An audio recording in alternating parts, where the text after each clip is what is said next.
রাত পোহালেই বিধানসভা নির্বাচনের হাই ভোল্টেজ ফলাফল। কার মাথায় উঠবে জয়ের মুকুট আর কেই বা হবে পরাজিত তার নির্ধারণ হবে আগামীকাল।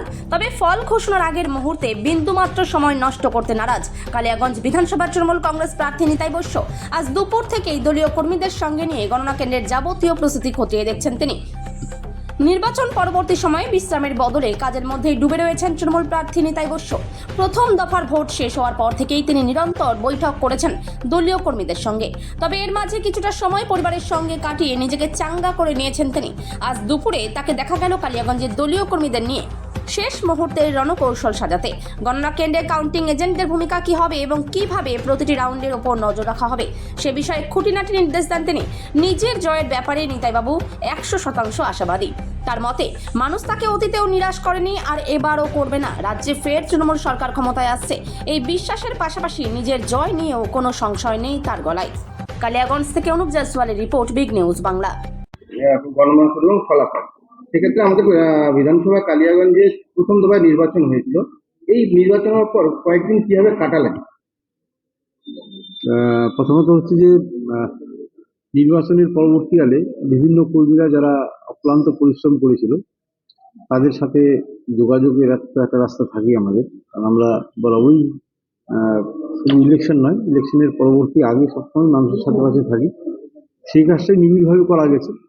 বিভিন্ন জায়গায় বিভিন্ন প্রোগ্রাম ছিল, কোথাও পূজা ছিল, কোথাও কীর্তন ছিল, সেগুলোতে যাওয়া হয়েছে। আর কিছুটা সময় পরিবারের সাথে দেওয়া হয়েছে। রাত করে তো গণনা কি আশা করছেন এবং কি ধরনের প্রস্তুতি নেওয়া হয়েছে? দেখুন, আমি বারবার করে একটা কথা বলে আসছি এবং আগামীকাল ফাইনাল কাউন্টিং রয়েছে। তার আগের দিনে আজকে আবারও একই কথা বলছি আমি, যে আমি খুব ভরসা করি কালিয়াগঞ্জের বিধানসভার মানুষের প্রতি। কারণ আমি যতবার দাঁড়িয়েছি বিভিন্ন স্তরের রাজনীতিতে, কালিয়াগঞ্জের মানুষ আমাকে ফিরায়নি। যদিও এবার অনেক বড় একটা বিস্তীর্ণ ক্ষেত্রের লড়াই, গোটা বিধানসভা, যেটাতে আমাদের কালিয়াগঞ্জ শহর ও ব্লকের সাথে সাথে রায়গঞ্জ ব্লকের দুটো বড় পঞ্চায়েত রয়েছে। যে অংশটা আমার কাছে অজানা ছিল বা সেই মানুষগুলোর সাথে আমার সেভাবে পরিচিতি ছিল না, বাকি তবুও মনে হয়েছে যে কালিয়াগঞ্জের মানুষ আমাকে নিরাশ করে না, আশীর্বাদ বরাবরই করে। কতটা আশাবাদী রয়েছে? আশাবাদী, দেখুন, নির্বাচনে যখন লড়ি তখন তো আশা নিয়েই নামি আমরা। রাজ্যে আবার সরকার আসবে, নো ডাউট। যেভাবেই যা সমীক্ষা করুক, কম বেশি আপনারাও জানেন যে এই সমীক্ষাগুলোকে কীভাবে প্রভাবিত করা হয়, যেটা বিজেপি পার্টি নির্বাচন কমিশনকে প্রভাবিত করেছে, ঠিক তেমনিভাবে মিডিয়াকে প্রভাবিত করে একটা মহল তৈরি করার চেষ্টা হচ্ছে বারবার করে যে তৃণমূল সরকার আসবে না।